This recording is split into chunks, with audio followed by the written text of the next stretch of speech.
하여 저를 믿는 자는 부끄러움을 당치 아니하리라. 이런 제목으로 하나님의 말씀을 살펴보도록 하겠습니다. 저를 믿는 자는 부끄러움을 당치 아니하리라. 믿는 일은 세상에서 가장 쉬운 일입니다. 어린아이라도 믿는 일은 할 수 있고, 다른 이보다 지적 능력이 떨어지는 자라도 믿는 일은 할 수 있기 때문입니다. 하지만 믿음이 단순한 것이라 할지라도 그것은 또한 위대한 것입니다. 왜냐하면 믿음은 우리의 무능함을 하나님의 전능함에 연결시켜주는 고리 역할을 하기 때문입니다. 먼저 우리의 구원 문제와 관련하여 믿음은 대단히 중요한 것입니다. 만일 천사가 내려와 칼을 빼들고 단 일격에 의인과 악인을 분리할 수 있다면 그 칼은 너는 예수를 믿느냐? 이런 질문이 될 것입니다. 그것을 요한복음 3장 18절에서 이렇게 말씀을 하셨습니다.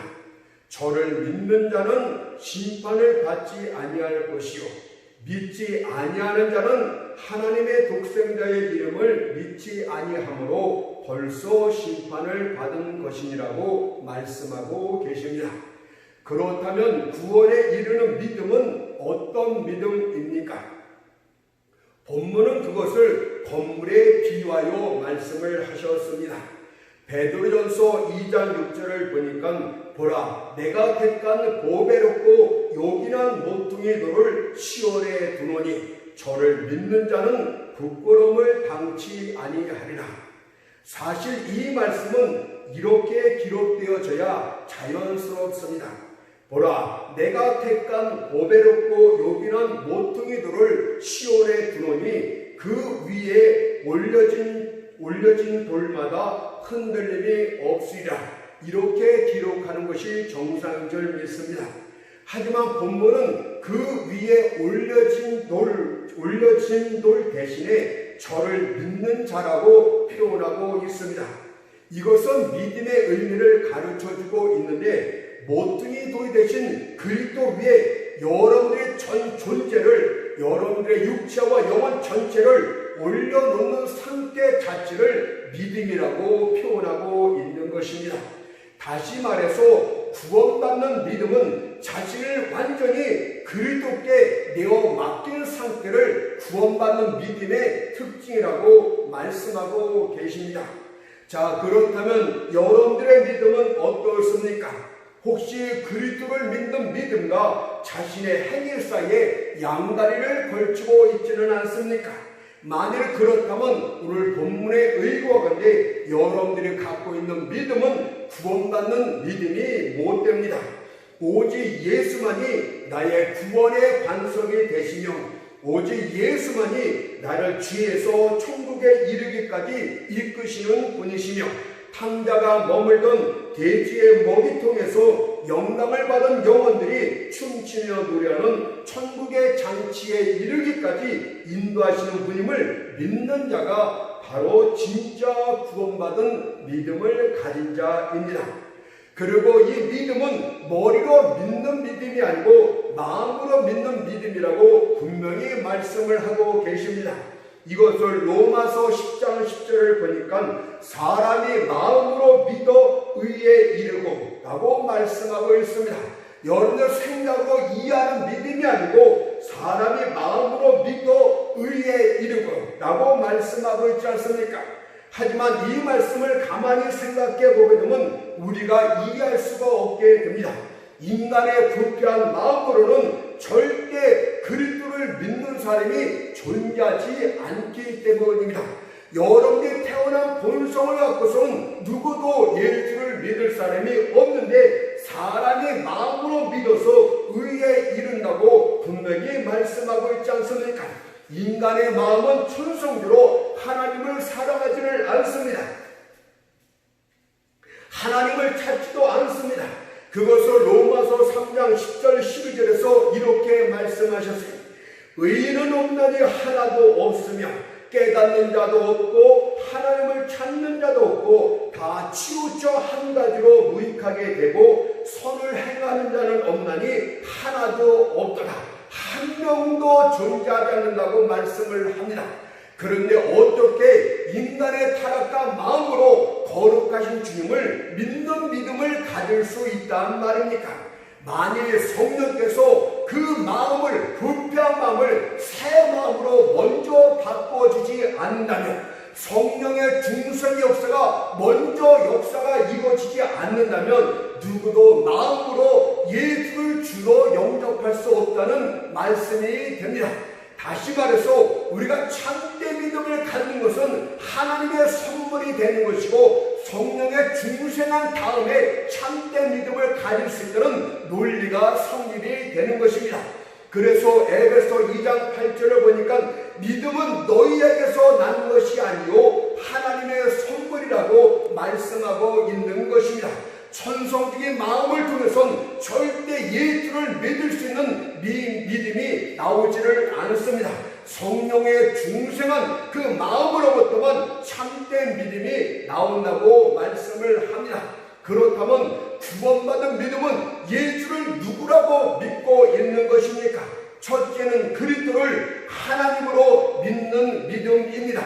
하나님을 하나님이라고 믿는 그런 모퉁이 위에 돌을 올려놓은 것처럼 예수를 하나님이라고 믿는 것에 조금이라도 의심이 있게 된다면 구원에 이르는 믿음이 아니요, 그리스도를 하나님으로 믿는 믿음이 바로 모퉁이 위에 돌을 올려놓은 그런 구원받은 믿음의 특징이 됩니다.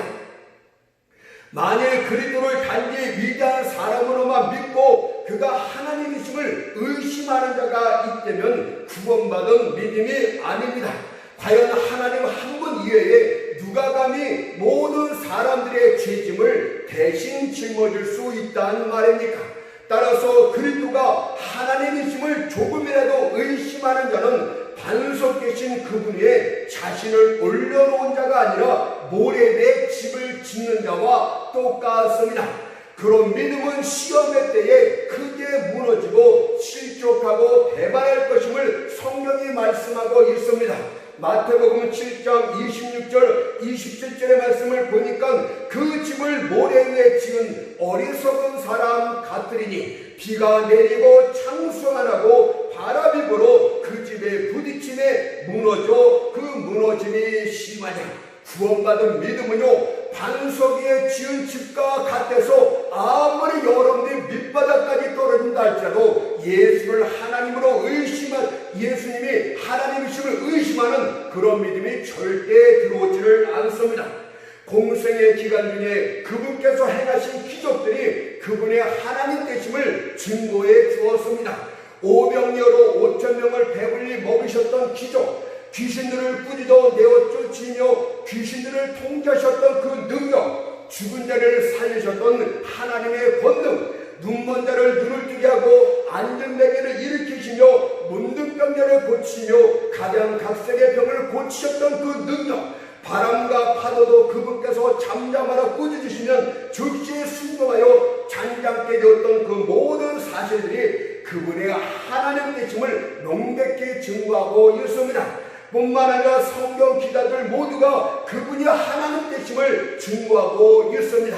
이사야 선지자가 그분을 이사야 9장 6절에서 전능하신 하나님이라고 증거를 하였고, 요한은 요한복음 1장 1절에서 태초에 말씀이 계시니라, 이 말씀이 하나님과 함께 계셨으니 이 말씀은 곧 하나님이시라고 증거를 하였고, 바울도 서신도 곳곳에서 로마서 9장 5절에선 그리스도가 저희에게서 나셨으니 저는 만물 위에 계셔 세세의 찬양을 받으실 하나님이시니라 아멘이라고 증거를 했고, 빌립보서 2장 6절에선 그는 근본 하나님의 본체시라 이렇게 증거를 냈습니다. 여러분들, 예수를 하나님이라 믿지 못한 자는 절대 구원받은 믿음이 될 수가 없습니다. 그렇다면 여러분들은 어떻습니까? 그리스도가 하나님이심을 믿고 그분께서 나를 능히 구원하여 주실 수 있는 분이라고 믿고 있습니까? 이것을 의심하고 있다면 여러분들은 구원받은 믿음이 결코 아니에요. 만일 그렇지 못하다면 여러분들이 비록 모든 예배에 참석을 하고 성경책을 읽고 존중을 하며 하나님의 백성이 앉은 자리에 같이 앉아있다 할지라도 여러분들에겐 구원받는 믿음이 없는 것입니다. 여러분들 모퉁이 돌 위에 돌을 올려놓은 것이 구원받은 믿음의 특징이라고 알고 있듯이 예수가 하나님이심을 그 모퉁이 되시는 그분 위에 자신을 완전히 올려놓는 것 자체가 구원받는 믿음의 첫 번째 특징이 됩니다.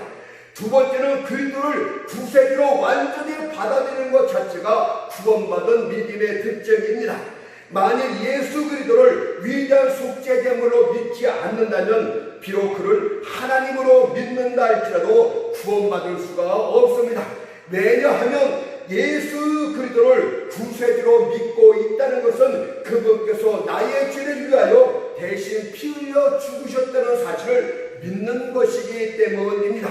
율법은 히브리서 9장 22절에서 이렇게 선포를 합니다. 피 흘림이 없은즉 사함이 없느니라.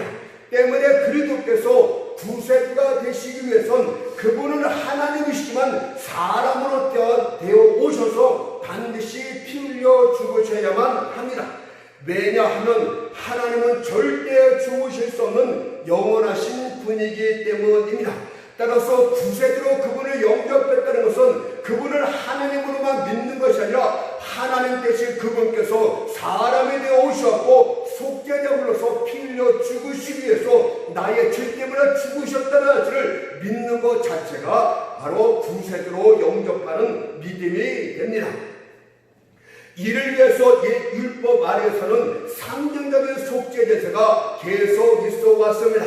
그것은 수양이나 황소 같은 짐승들이 대신 피 흘려 죽는 속죄 제사였습니다. 하지만 이런 것들은 상징이었고 불완전한 제사였기 때문에 이런 것으로는 죄를 없게 할 수가 없었습니다. 그래서 히브리서 10장 5절에서 황소나 염소의 피가 너희 죄를 없이 하지 못함이라고 말씀하고 있지 않습니까? 그러나 때가 차네 마침내 하나님의 어린 양 예수께서 이 땅에 임하셨습니다. 그것을 갈라디아서 4장 4절 5절에서 이렇게 증거합니다. 때가 차매 하나님께서 그 아들을 보내사 여자에게서 나게 하시고 율법 아래 나게 하신 것은 율법 아래 있는 자들을 속량하시고 구속하시고 이렇게 말씀하십니다. 세례 요한도 이런 주님을 보고 요한복음 1장 29절에서 이렇게 외쳐 불렀습니다. 보라 세상 죄를 지고 가는 하나님의 어린 양이로다. 세상의 모든 죄를 짊어지는 우리의 구세주, 우리의 구속주 하나님의 어린 양이시로다 라고 고백을 하지 않았습니까? 그분께서 우리를 대신하여 십자가에 달리셨을 때 하나님의 진노의 복분이 그에게 몰아쳤음을 스가랴서 13장 7절에서 이렇게 기록을 합니다. 가라 깨어서 내 목자 내 짝된 자를 치라.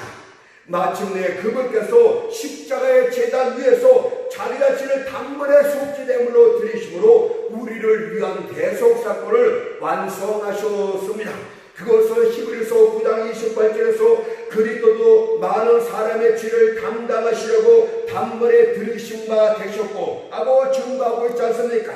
따라서 이제 누구든지 그분을 구세주 그분을 믿기만 하면 구원함을 값없이 받게 됩니다. 따라서 하나님의 종들은 학식 있는 사람이 모인 집회에서든 최하의 빈민층들이 모인 집회에서든 많은 왕들이 참석한 자리에서든 사형수들만 모인 자리에서든 그들에게 전할 메시지는 오직 하나밖에 없어요. 주 예수를 믿으라 그리하면 구원을 얻으리라. 이거밖에는 전할 메시지가 없습니다. 왜냐하면 다른 구원의 길은 다른 구원자는 존재하지 않기 때문입니다. 사도행전 4장 11절 12절에 보니까 이 예수는 너희 건축자들의 버린 돌로서도 지 모퉁이의 머릿돌이 되었느니라. 다른 이로서는 구원을 얻을 수 없나니 천하인간의 구원을 얻을 만한 다른 이름을 우리에게 주신 일이 없음이냐. 모퉁이들이 되었다는 의미는 구원과 관련해서 우리에게 주신 구세주 예수를 말씀하고 있다는 것을 우리에게 가르쳐주고 있습니다. 따라서 이제 여러분이 이 예수를 믿게 되면 부끄러움을 당치 않게 될 것이지만 그분을 거부하게 된다면 오늘 본문 말씀처럼 영원한 부끄러움 가운데 빠지게 됩니다.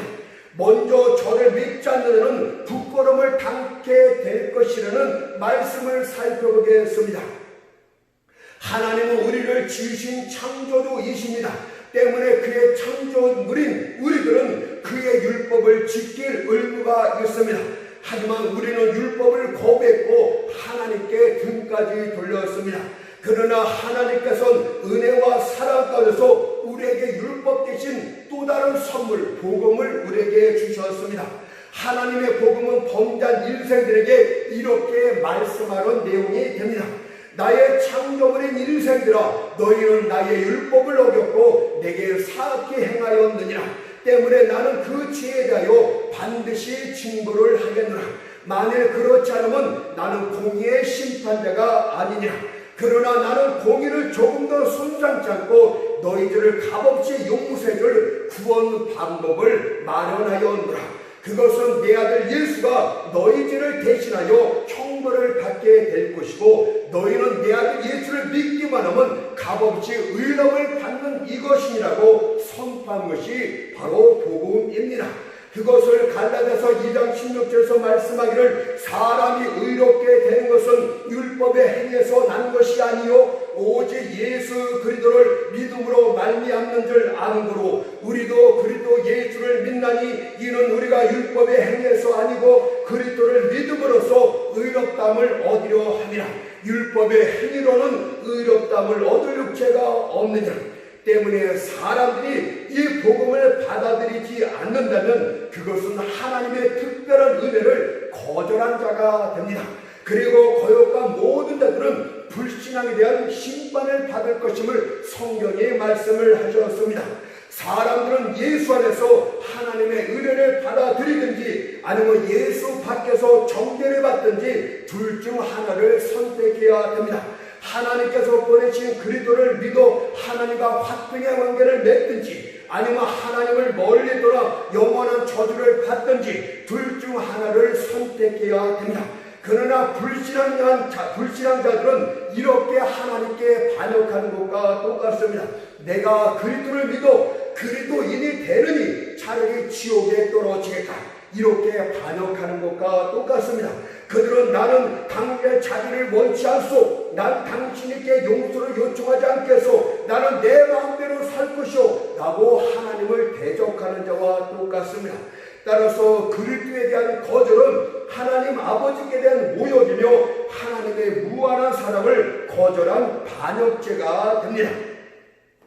인생들의 죄를 사하기 위하여 자기 아들까지도 아낌없이 주신 그분의 사랑을 거절하였다면 이제 여러분들에게 남은 것은 하나님의 진노밖에는 없습니다. 하나님의 진노는 그의 거룩함이 죄를 향해서 맹렬히 타오르는 것 그 자체입니다. 그것은 마치 나방을 맹렬한 불길로 박멸해 버리듯이 그분의 분노가 죄인들 향해서 맹렬히 타오르는 것과 똑같습니다. 회개치 아니하고 믿지 아니한 자들에 대한 운명이 무엇인가를 살펴보십시오. 마가복음 9장 48절 49절에서 이렇게 가르쳐주고 있지 않습니까? 거기는 구더기도 죽지 않고 불도 꺼지지 아니하느니라. 사람마다 불려서 소원 치듯함을 받으려고 말씀하고 있지 않습니까? 그럼에도 불구하고 어떤 악한 자들은 자기 동료들도 함께 그곳에 들어가니까 괜찮을 것이라고 이렇게 악한 말을 합니다. 그러나 만일 여기 50명의 주정뱅이들과 흉폭한 자들을 함께 감금해 두었다고 칩시다. 어떻게 될까요? 만일 하나님의 강력한 제재가 개입되지 않는다면 그들이 모인 것은 그 자체로 지옥이 되고 맙니다. 서로 너 때문이라며 극심한 고통을 서로 주고받고 하지 않겠습니까? 서로 간의 극심한 적개심으로 음부의 고통을 더욱더 배가시키지 않겠습니까? 여러분, 흉악한 자들을 모아놓는 것 그 자체, 거기에 제어할 수 있는 하나님의 능력이 없는 것 자체가 또 다른 지옥이 되고 있다는 것을 알지 못하십니까? 뿐만 아니라 마지막 때가 되면 여러분들의 육체를 입고 영원한 형벌에 다시 들어가게 됩니다. 그래서 악한 자들의 부활은 영생의 부활이 아니라 영벌의 부활이라고 성경이 말합니다. 음부에서 죽지 않는 구더기와 꺼지지 않는 불로서 고통받던 그들의 영혼이 영벌에 부활을 한 육체를 다시 입고 지옥불에 던져지게 되는데 이것이 바로 둘째 사망입니다. 그것을 계시록 20장 13절 15절에서 바다가 그 가운데서 죽은 자들을 내어주고 또 사망과 음부도 그 가운데서 죽은 자들을 내어주매 각 사람이 자기의 행위대로 심판을 받고 사망과 음부도 불못에 던지우니 이것은 둘째 사망 곧 불못이라. 누구든지 생명책에 기록되지 못한 자는 불못에 던지리라고 두 번째 사망이 또 기다리고 있지 않습니까? 뜨거운 불에 타게 될 때 겪게 되는 그 극심한 고통은 영혼의 가장 깊은 곳까지 미치게 됩니다. 사물이 불에 타게 되면 그 화염이 사물의 본질에까지 이르는 것처럼 하나님의 진노하심도 영혼의 본질에까지 이르게 된다는 뜻입니다. 둘째 사망이라는 의미는 죽고 싶어도 죽음이 피한다는 뜻을 갖고 있어요. 한 사람이 뜨거운 지옥불의 고통 중에 견디다 죽었습니까? 그런데 그는 또다시 살아서 그 고통을 다시 당하다가 또 죽게 됩니다. 그러나 그는 또다시 살아나서 또 그 극심한 고통을 당하고 그것을 영원토록 반복하게 되는 것이 둘째 사망입니다.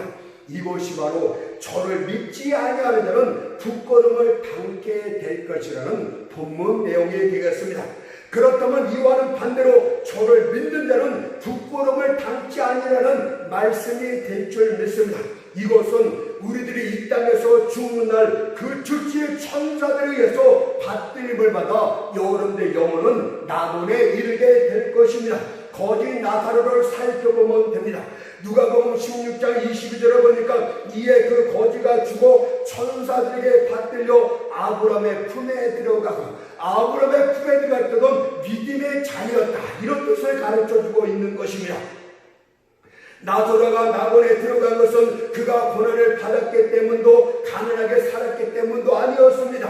왜냐하면 세상에는 거름더미에서 살다가 허름한 오두막집에서 살다가 지옥에 들어간 자가 허다히 많기 때문입니다.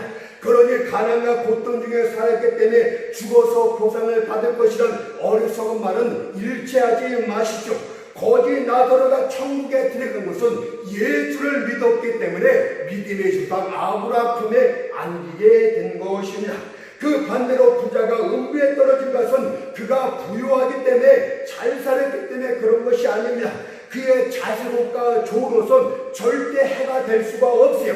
부자가 음부에 떨어진 것은 그가 부자였기 때문이 아니라 이 땅에서 예수를 믿지 않았기 때문이라고 말씀을 합니다. 뿐만 아니라 우리들은 주님께서 재림하실 때 영생의 부활을 하게 됩니다. 그리고 천국에서 영원히 하나님과 함께 거하며 신랑 예수의 신부로서 만복을 누리게 될 것을 계시록 21장 3절 5절이 이렇게 말씀하고 있어요. 보라 하나님의 장막이 사람들과 함께 있으니 하나님이 저희와 함께 거하시리니 저희는 하나님의 백성이 되고 하나님은 친히 저희와 함께 계셔서 모든 눈물을 그 눈에서 씻기심에 다시 사망이 없고 애통하는 것이나 곡하는 것이나 아픈 것이 다시 있지 아니하리니 처음 것들이 다 지나갔음이니라.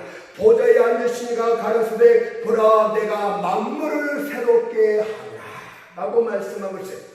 이것이 바로 저를 믿는 자는 부끄러움을 당치 아니하리라 본문의 내용이 되겠습니다. 자, 그렇다면 이제 이 말씀을 구원이 아니라 우리의 일상생활에 적용시켜보면 어떻게 될까요? 따라서 우리는 오늘 본문 말씀을 통하여 우리의 믿음과 일상생활에 대하여 다음과 같은 두 가지 사실을 살펴보도록 하겠습니다. 첫 번째는 믿음과 말씀에 대해서, 두 번째는 믿음과 행위에 대해서 살펴보도록 합니다. 첫 번째, 믿음과 말씀에 대하여 이 말씀을 적용시켜 보려고 합니다. 여러분이 하나님의 말씀을 순종하느냐 안 하느냐에 대해서 부끄러움을 당하기도 하고 부끄러움을 당치 않게도 됩니다. 왜냐하면 전도서 8장 4절에서 왕의 말은 권능에 있나니 라고 말씀하고 있기 때문입니다. 우리 만왕의 왕 되신 그분의 말씀에는 절대 권능이 있어요. 과연 그분 말씀에 절대 권능이 있는데 어찌 불순종한 자들이 부끄러움을 당치 않을 수 있다는 말입니까? 하나님의 말씀에는 창조의 권능이 있다고 합니다. 그분 말씀에 의하여 시간과 공간이 생겨났고 만물들이 만들어졌습니다. 그분의 말씀에 의하여 하늘이 지은 바 되었고 이 둥근 세계가 조직되었고 만물이 지은 바 되었음을 시편 33편 6절이 이렇게 증거합니다. 여호와의 말씀으로 하늘이 지음이 되었으며 그 만상이 그 입김으로 이루었도다라고 말씀하고 있습니다. 또 그분의 말씀에는 절대 파괴의 권능도 있습니다. 왜냐하면 말씀으로 창조한 모든 만물들이 마지막 때에 동일한 말씀으로 파괴될 것임을 동일하게 선포하고 있기 때문입니다. 베드로서 3장 7절을 보니까 이제 하늘과 땅은 그 동일한 말씀으로 불사르기 위하여 간수하신 바 되어 경건치 아니한 사람들의 심판과 멸망의 날까지 보존하여 두신 것이냐. 그런데 어떻게 창조주의 말씀을 순종치 않을 수 있단 말입니까? 만일 그분의 뜻이 더 이상 여러분들이 존재하는 것이 그분 뜻이 존재하지 않는 것이 그분 뜻이라면 그분의 말씀하여 우리는 티끌로 돌아가게 됩니다. 시편 90편 3절을 보세요. 주께서 사람을 티끌로 돌아가게 하시고 말씀하시기를 너의 인생은 돌아가라 하셨사오니. 그런데 그분의 말씀에 순종하지 않겠습니까? 여러분들 부끄러움을 당할까 두렵으며 뿐만 아니라 하나님의 말씀은 섭리 가운데서도 그 장엄한 능력을 드러내고 있습니다. 역사의 모든 문제들이 그분의 말씀 안에서 기록되고 있고 전 시대의 모든 사건들이 그분의 말씀에 복종하며 행진을 합니다. 또 그분의 말씀에 의해서 왕국들이 나라들이 일어나기도 하고 사라지기도 합니다. 심지어 인간의 생사법도 그분 말씀에 의해 결정이 됩니다. 3회상 2장 6절 7절을 보세요. 여호와는 죽이기도 하시고 살리기도 하시며 음부에 내리기도 하시고 올리기도 하시는도다. 여호와는 가난하게도 하시고 부하게도 하시며 낮추기도 하시고 높이기도 하시는도다. 그런데 어떻게 그분 말씀에 순종하지 않을 수 있단 말입니까? 만약 여러분이 그분 말씀에 순종하지 않는다면 여러분들 삶 가운데서 부끄러움을 반드시 당하게 됩니다. 요나를 보십시오. 하나님께서 그에게 니네로 가라고 명령하십니다. 그러나 그는 하나님의 명령을 거역하고 다시스로 도망을 칩니다. 왜냐하면 니느웨는 고되고 힘든 사육지였기 때문입니다. 그리고 고생해봐야 보상도 없는 것이었기 때문에 그는 니네로 가기를 원치 않았고 다시스로 도망을 칩니다. 그리고 편한 사육지는 다시스로 향하게 되었어요. 그런데 그가 그런 마음을 먹게 되자 이상하게도 하나님의 섭리인 것인지 어떤 섭리가 그를 적극 도와주는 것처럼 모든 일들이 술술 잘 풀려졌어요. 하나님의 말씀을 거역하고 반대 방향으로 하는데 모든 일들이 술술 잘 풀렸다 그 뜻입니다. 그는 순적게 다시 들어가는 배를 탈 수가 있었고 너무도 편한 나머지 너무도 문제가 줄줄 풀리니까 배 밑창에 내려가 깊이 잠들고 말았다고 합니다. 하지만 순적함은 잠시뿐이었어요. 왜냐하면 바다 한가운데 이르렀을 때 그가 탄 배가 풍랑을 만나 깨질 지경에 이르렀기 때문입니다. 그것을 요나서 1장 4절에 보니까 여호와께서 태풍을 바다 위에 내리시매 바다 가운데 폭풍이 대적하여 배가 깨어지게 되니라. 그리고 요나는 배에 탄 사람들에 의하여 바다 가운데 던져지게 되었고 큰 물고기가 그를 삼키고 말았습니다. 혹시 여러분은 하나님의 말씀을 거역하며 반대 방향으로 나아가고 있음에도 불구하고 모든 일이 술술 잘 풀리고 있습니까? 좋아하지 마세요. 그것은 하나님의 섭리가 아니라 여러분을 판결로 이끌기 위한 사단의 간단 섭리였다는 것을 잊어서는 결코 안 됩니다. 여러분 섭리보다도 더 위에 있는 것이 하나님의 절대 말씀이라는 것을 여러분들은 잊어서는 결코 안 됩니다. 때문에 여러분들 역시도 오래전에 풍랑을 만나게 될 것입니다. 바다 가운데 던져도 큰 물고기에 삼킨 바 될 수도 있습니다. 그때만이 여러분들이 꼼짝달싹할 수 없고 금방에도 숨막혀 죽을 것 같은 물고기 뱃속 같은 상황에서 벗어나려고 한다면 말씀을 거역한 것에서 철저한 회개가 있어야 됩니다. 요나가 물고기 뱃속에서 이렇게 회개했기 때문입니다. 요나서 2장 1절 2절 말씀을 보세요. 요나가 물고기 뱃속에서 그 하나님 여호와께 기도하여 가로되 내가 받는 고난을 인하여 여호와께 벌렁 가렸었더니 속에서 부르짖었더니 주께서 나의 음성을 들으셨나이다. 여러분들 하나님의 말씀을 거역하고 도망치니까 모든 일이 술술 잘 풀립니까? 여러분 하나님의 말씀이 잘못됐다고 생각하지 마세요. 여러분의 의지할 것이 아무것도 없는 바다 한가운데 있을 때, 여러분의 도와줄 때가 아무것도 없을 때 풍랑이 갑자기 일기 시작해요. 여러분의 인생대를 깨들듯이 만들게 된다는 것을 알지 못하십니까? 그때 여러분들 거기서 나오기 원한다면, 물고기 뱃속에 갇혔고 여러분들 그 갑갑한 상에서 나오기를 원한다면 철저하게 회개를 해야 됩니다. 하나님은 내가 하나님의 말씀을 우습게 생각하고 하나님의 말씀을 거역한 것들을 용서하여 주시옵소서. 철저하게 회개하지 않으면 나오지를 못하냐. 여러분들 하나님의 말씀을 거역하면 처음에는 모든 것이 술술 잘 풀려요. 사단의 섭리이게 되네. 그러나 전혀 기댈 수 없고 의지할 수 없는 바다 정 가운데 있게 될 때 육지에서 가까운 데들은 빨리 도망치면 되는데 바다 한가운데로 도망칠 때도 없어요. 거기에서 여러분들이 의지할 것도 없는 바다 한가운데도 무서운 풍랑을 만나게 되고 인생에 내가 깨질 듯한 상황에 직면하게 되거나 아니면 바다 가운데 던져도 그 물고기에 삼킨 바 되거나 그런 끔찍한 상황을 만나게 됩니다. 사울왕을 한번 봅시다. 하나님께서 사울에게 승리를 약속하여 준 후 아말렉 사람을 다 도륙하라고 명령하십니다. 한 사람도 살려두지 말고 그들에게 속한 짐승들을 모두 죽일 것을 분명히 명령해 주었어요. 마침내 사울은 하나님의 도우심으로 대승리를 거두게 됩니다. 그런데 그가 갑자기 마음이 돌변하여 하나님의 명령을 어기고 아말렉 왕 아각을 살려주고 또 짐승들 가운데서 좋은 것들을 죽이지 않고 자기 것으로 취하게 됩니다. 과연 하나님의 명령을 어긴 사울의 결국은 어떻게 되었습니까? 이로 인하여 그는 그 높은 자리 왕의 자리를 잃고 맙니다. 사무엘상 15장 26절 말씀 보세요. 왕의 여호와의 말씀을 버렸으므로 여호와께서 왕을 버려 이스라엘 왕이 되지 못하게 하셨음이니이다. 뚜렷하게 그 이유를 말씀하고 있지 않습니까? 여러분들 이것이 바로 하나님의 말씀에 순종치 아니함으로 부끄러움을 당하는 케이스가 되겠습니다. 그러므로 하나님의 백성들이여 하나님의 말씀을 경히 여기지 마십시오. 혹시라도 여러분의 인생대가 시련의 풍랑을 만나 침몰될까 두렵고 또한 조지를 왕같던 조지에서 하나님의 영광을 위해서 살려고 했던 그 지위를 박탈당할까 두렵기 때문입니다.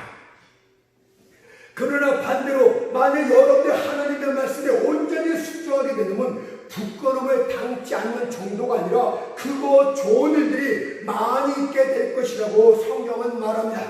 스바의 왕처럼 열왕기상 10장 9절에서 내게 말한 것은 절반도 못되니라면서 하나님의 축복이 갑줄로 임하게 될 줄 믿습니다. 베드로가 갈릴리 바다에서 바니맛으로 수고를 하였지만 한 마리의 물고기도 잡지 못했습니다. 그는 지쳤고 실망스러웠습니다. 그때 주님께서 다가와 누가복음 5장 4절에서 깊은 데로 가서 그물을 내려 고기를 잡으라고 명령을 하십니다. 그러나 베드로는 짜증을 내며 이렇게 불순종할 수 있었습니다.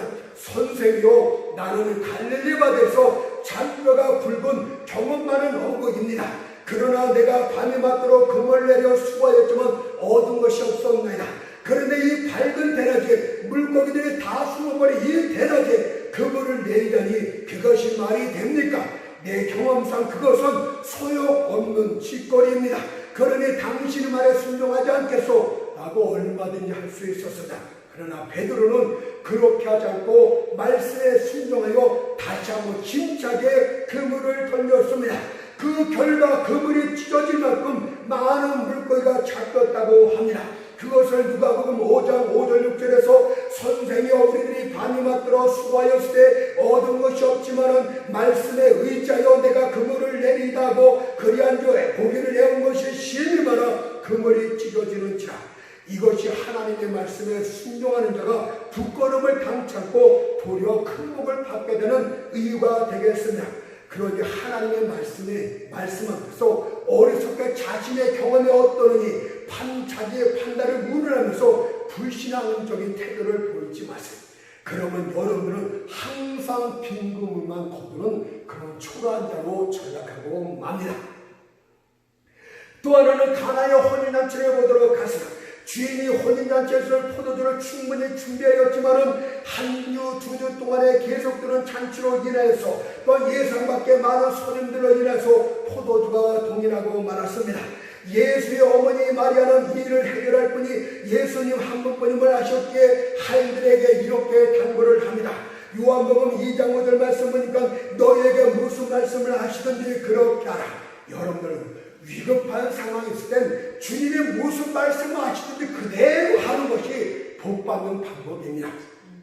교만하게 뭐 이러니 저러니 말하지 말고 무슨 말씀을 하든지 이성적으로 납득이 되든 안 되든 말씀하시되 그대로 하게 될 때 여러분 물이 포도주가 되는 기쁨의 역사가 일어나게 되는 거예요. 이때 주님께도 혼인도 그래서 하인들에게 요한복음 2장 7절에서 항아리에 물을 채우라고 명령을 하십니다. 이때도 하인들은 주님의 얼토당토 아니한 명령에 짜증을 내면서 이렇게 불순종할 수 있었습니다. 주여, 물과 포도주는 전혀 상관이 없는 것들입니다. 지금 우리는 포도주가 필요한데 왜 물을 길어서 항아리에 부으라고 하시는 것입니까? 차라리 이웃 동네 가서 포도주를 구해오라고 하소서. 그래야만 우리가 급속히 순종하겠나이다 라고 할 수가 있었습니다. 많은 이들이 주님이 명령하시면 그 명령이 자신이 요구한 것과는 상관이 없기 때문에 순종하려고 하지가 않습니다. 그리고 오히려 주님을 훈계하며 가르치려고 합니다. 어리석은 자들이여. 야고보서 4장 14절에 보니까 내일을 너희가 알지 못하는다라고 했듯이 여러분들은 내일도 알지 못하는 하루살이 같은 존재임을 알지 못하십니까? 또한 단 것을 쓴 것을 단 것이라고 하는 분별력이 없는 어리석은 또한 존재라는 것도 알지 못하십니까? 더욱이 여러분은 냉렬한 불꽃이 아니라 꺼져가는 심기에 불구하고 견고한 기둥이 아니라 상한갈대 같은 연약한 자랄 것을 알지 못하십니까? 그래서 이사야 2장 25절 보니까 수에칠 가치조차 없는 존재라고 말씀하고 있습니다. 그런데 여러분들이 하나님의 명령을 거역함으로 여러분들 무엇을 얻고 무엇을 할 수 있단 말입니까? 바보와 같은 짓거리는 그만하세요. 여러분들 그는 하인은 주님의 말씀에 온전히 순종을 했습니다. 요한복음 2장 7절 보니까 아구까지 채우니 하나님은 주님께서 항아리에 물을 채우라 했는데 이들은 아구까지 채울수록 완벽하게 순종을 했어요. 아마 99%까지 순종했으면 물이 포도주가 안 됐을지도 모르겠어요. 아마 안 됐을 것이다. 근데 이들은 완벽하게 순종을 합니다. 그러자 완벽하게 순종한 결과 어떤 일이 벌어집니까? 물이 포도주가 되는 기적, 그것도 최고의 포도주가 되는 기적이 일어났습니다. 요한복음 2장 10절에 보니까 사람마다 먼저 좋은 포도주를 내고 취한 후에 낮은 것을 내고를 그대로 지금까지 좋은 포도주를 두어두다 연회장이 말하고 있지 않습니까? 하나님이 여러분에게 기쁨을 때 최고의 기쁨을 준다. 온전히 순종한 자들에겐 최고의 기쁨을 준다고 말씀하고 있지 않습니까? 저는 이 아구라는 말이 자꾸 걸려요. 하나님 말씀하신 순종하되 완벽하게 순종하지 않고 아구까지 채우지 않고 여러분들 마음에 내키는 대로 순종하기 때문에 물이 그냥 물로 된 상태로 남아있을 때가 얼마나 많습니까? 거듭해서 말하건대 말씀에 순종하는 자는 부끄러움을 당치 않습니다. 그것이 바로 오늘 본문의 말씀처럼 저를 믿는 자는 부끄러움을 당치 아니라 이 말씀의 본질이 되겠습니다. 두 번째는 믿음과 행위에 대해서 말씀을 드리겠습니다.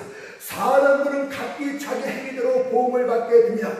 하나님의 일에 열심을 내는 자는 그 길이 활짝 열리게 될 것이라고 말씀하고 있고 하나님의 일에 게을렀던 자는 그 길이 가로막히게 될 것임을 성경이 말해주고 있어요.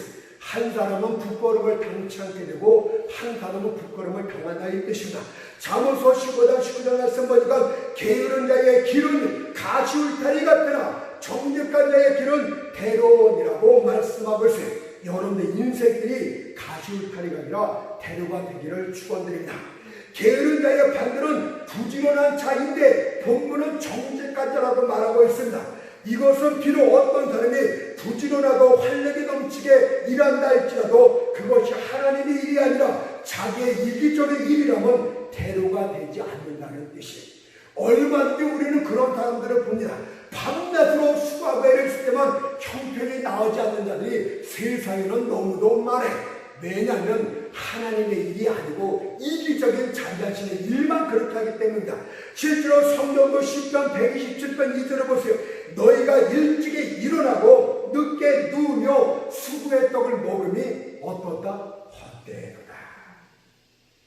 그리스도인들은요 부지런히 해야 될 뿐만 아니라 정직하게 해야 된다. 특히 그리스도인들은 하나님의 거룩한 일에 열심을 내야 되는 거예요. 그래서 로마서 12장 11절에서 열심을 품고 어떻게 하라?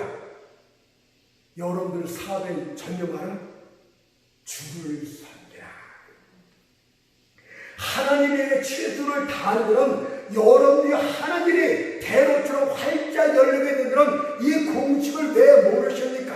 하나님의 열심을 내게 되면 여러분의 길이 자연스럽게 활짝 열리는 대로가 될 것이라고 말씀하고 있는데 사람들은 얼마나 어리석은지 이 방식을 알지를 못해요. 여러분들 그리스도인이 누구라고 생각하십니까? 주님의 은혜로 구원함을 받은 게 아닙니까? 그래서 여러분들이 그런 주의 일에 열심을 내야 될 것을 고린도서 6장 19절 20절에서 이렇게 말합니다. 너희는 너희의 것이 아니라 값으로 산 것이 되었으니 그런즉 너희 몸으로 사업을 열심히 해라. 하나님께 영광을 돌리라. 사업하지 말라는 얘기 아니에요. 그것까지 다 지금 설교할 시간은 없고 너희 몸으로 하나님께 영광을 드리라. 사업하는 중에도 하나님의 일을 항상 생각하면서 하나님을 기쁘게 할 일이 무엇인가를 생각하라. 그런 요지가 아니겠습니까? 여러분들은 그리스도가 자신의 피로 값주고 산 자들이기 때문에 여러분들 마음대로 자신을 좌우할 권리가 존재하지 않습니다. 만약 여러분들 자신이 자신의 것이라면 나는 내 원하는 대로 하겠소, 나는 내가 가고 싶은 대로 가겠소 라고 할 수 있고 그렇게도 됩니다. 그러나 여러분들은 그리스도의 것이기 때문에 그분 뜻대로 사는 것이 복이 됩니다. 여러분들 자신의 영광을 위해서 사는 것이 아니라 온몸으로 그리스도의 영광을 위해서 살아야만 되는 것입니다. 과연 여러분의 머리끝부터 발끝까지 다 주님의 것인데 어떻게 자신의 것이냐? 자신만 위해서 산단 말입니까? 그래서 부끄러움을 당하는 인생의 보잘것없는 것이 되고 있지 않습니까? 과연 십자가가 단순한 소설 이야기입니까? 그리스도의 죽으심이 동화 속 이야기입니까? 과연 여러분의 환상 속에도 값으로 산 자가 된 게 아닙니까? 실질적으로 주님의 값주고 산 자 아닙니까? 여러분 그러니 어서 여러분의 이기심에서 돌이켜 주의 영광을 위해서 열심히 살도록 하세요. 오늘의 주님께만 관심을 가지면서 살도록 하세요.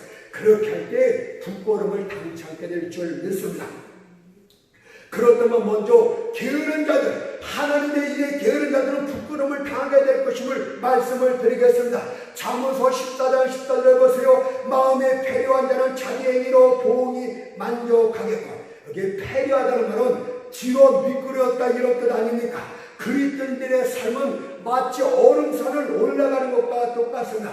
끊임없이 발짝을 옮기면서 얼음 덮개로 찍으면서 올라가는 것이 바로 그리스도인의 삶의 자세입니다. 그러나 만일 여러분이 옳은 일을 멈춘다든가 유의하지 않는다면 뒤로 미끄러져 떨어지게 됩니다. 우리 가운데 혹시 주의 사랑으로부터 미끄러운 자들이 있습니까? 주님과의 친밀한 보좌로부터 뒤로 미끄러진 자들이 있습니까? 이제 그들의 마음속에는 하나님의 것보다는 육적인 추구들만 있습니다. 하나님의 길을 가려보기보다는 자기 자신만의 길을 가려고 합니다. 이들의 생각 속엔 하나님의 일에 대한 관심은 전혀 없고 온통 자신의 일들로만 가득하고 자신의 일들로만 염려하고 있습니다. 이들이 바로 게으른 자입니다. 여러분들 이런 자들은 게으름에도 불구하고 하나님의 게으름에도 불구하고 이들 역시도 금방 나쁜 일이 없어요. 금방 부끄러운 일이 당치 않습니다. 왜 그럴까요? 갈라디아서 6장 7절에 보니까 사람이 무엇으로 심든지 그대로 거두리라고 했듯이 하나님의 일에 게으른 결과도 심는 것은 무엇이? 상당 기간이 건강 후에 그 결과가 나온다는 뜻이에요. 마치 땅을 갈아 씨를 뿌리고 밀이 나와 이금에 거둬들이게 되는 것처럼 주의 일에 게으른 결과도 당장의 아픔으로 징계로 오는 것이 아니고 부끄러움으로 오는 것이 아니라 그 게으름이 싹이 나서 조금씩 자라서 열매를 맺고 그 열매를 그대로 거두는데 그때 비로소 열매 있는 한 그대로 여러분들이 갚음을 받게 된다 그 뜻이다.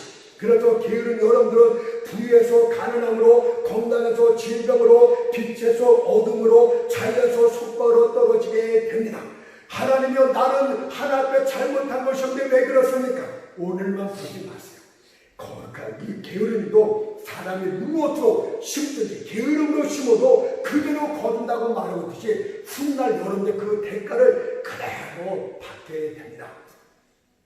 특히 게으른 자의 기도는 가시울다리와 같다고 잠언 15장 19절에 말씀하고 있듯이 주의 일에 안일했던 모든 자들은 하나는 그 게으름이 하나님의 가시가 되어서 여러분의 앞길을 막는 가시울타리가 되고 말 것입니다. 이것이 바로 주의 일에 게으른 자들이 부끄러움을 당케 될 것이라는 말씀의 요지가 되겠습니다. 그러나 주의 일에 열심을 내었던 자들은 부끄러움을 당치 않게 됩니다. 잠언서 15장 19절 말씀대로 정직한 자의 길은 대로니라. 여러분은 때를 얻든지 얻지 못하든지 주의 일에 힘을 다하고 있습니까? 내가 고달프고 내가 때를 얻지 못했지만 아무 대가도 없지만 내가 주의 일에 열심을 내고 있습니까? 맡겨진 본분에서 흔들리지 않고 최선을 다하고 있습니까? 목사의 위치에서 최선을 다하고 사업가의 위치에서 최선을 다하고 직장의 위치에서 주의 영광에서 맡겨진 본분에 최선을 다하고 있습니까? 그렇다면 여러분들, 제가 하나님의 말씀을 근거해서 예언하건대 여러분의 앞길이 대로처럼 활짝 열리게 될 것입니다. 어려움들은 사라지게 될 것이고 골짜기들은 돋아나게 될 것이고 굵은 것들은 곱게 펴질 것이며 거친 것들은 평탄케 될 것입니다. 비록 현재는 그 길이 평탄지 못할지도 곧 그렇게 될 것입니다. 때가 되면 하나님의 권능의 손이 나타나서 여러분들이 아주 크게 높여질 줄 믿습니다. 이제 결론을 맺겠습니다. 게으른 자들은 게으름의 가뭄 속에서 모든 것이 시들어버리기 때문에 부끄러움을 당하게 되는 거예요. 게으른 자들의 가뭄에선 싹이 나는 것이 하나도 없어요. 좋은 것들은 다 시들어버리고 맙니다. 공부를 게을렸던 학생은 대학에서 떨어지게 되는 것이고, 사업에 게을렸던 자들은 사업이 힘들게 되는 것이고, 이 하나님의 일에 게을렀던 목회자들은 목회가 힘들게 되는 것 사실 아닙니까?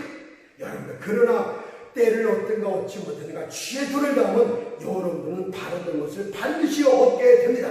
정직한 자들의 길은 왕의 대로라고 말씀하고 있지 않습니까? 왕의 대로를 걷는 자들은 왕과 함께 걷기 때문에 왕의 보호를 받는 것이고 왕의 도움을 받는 것이, 그리고 그 길은 갈수록 점점 밝아서 완전히 대낮처럼 밝게 될 것임을 믿으시기 바랍니다. 우리 교회도 반드시 문별처럼 많은 분이 있게 될 줄 믿습니다.